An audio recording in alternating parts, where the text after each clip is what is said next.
Ever thought about how real the threats politicians face can get? Before you jump at conclusions, here's one alarmingly fiery account from the Netherlands. Welcome to Hear the Web with your hosts Tom and Lily.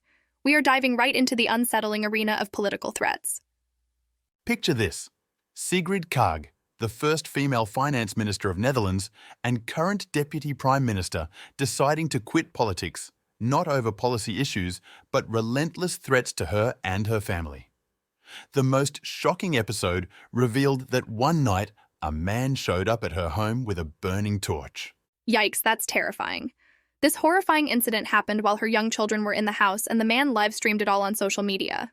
Sigrid Kaag isn't the only one enduring this menace. Dutch MPs seem to be caught up in a similar whirlpool of menace. Right.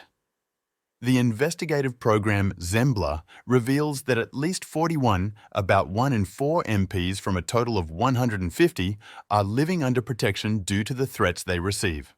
And to think Sigrid Kaag's political career was promising, but the toll it took on her family led her to abandon her career. The mental pressure must have been immense. Indeed, Kaag described it as bearable for herself, but not for her family. The threats even influenced her decision to limit her term until the country's early parliamentary elections. The question here is, what does it say about the state of politics in the Netherlands? I think it points out the extreme polarization, Tom. With threats increasing rapidly in the past years, Linda Boss, a professor of political communication, highlights a concerning rise from 588 cases in 2021 to 1125 in 2022. Wow. It's also alarming to note that almost every protective measure needs to be applied to ensure politicians' safety, from bodyguards to the installation of emergency buzzers in their homes. Speaking of buzzers, one of Kaag's party colleagues revealed how he needs to instruct the nanny about the location of the emergency buzzer, along with regular household orientations. This brings us to the question of who are the perpetrators. The answer sadly points to misogyny and amplified hate on social media.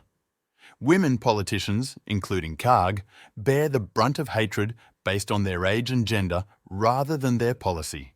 Research from Utrecht University shows that Kaag received 22% of incoming hate messages in 2021, twice as much as her female counterparts. This alarming trend is fueled by social media platforms that also fester conspiracy theories. This extreme polarization has not only led to threats, but also a spike in cases of criminal offences. Politicians are being threatened from abroad via social media, which complicates identifying and prosecuting the culprits.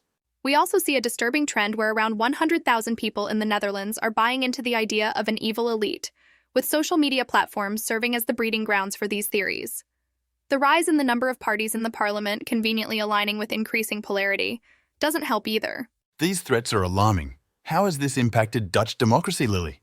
Well, Tom, these persistent threats are seen as a direct assault on democracy, arousing fear among politicians to express themselves freely. A poll saw many politicians admitting they'd think twice before expressing certain views or challenging far-right politicians. And the fear multiplies. People thinking twice before speaking due to the risks. And all of this gives birth to what Boss terms as an increasingly toxic environment. To conclude, the threats that Sigrid Kaag and others face might seem like an isolated problem at first glance, but it's a beacon of much larger issues regarding safety, democracy, and freedom of speech. Absolutely, Lily. It's a wake-up call for democracy worldwide.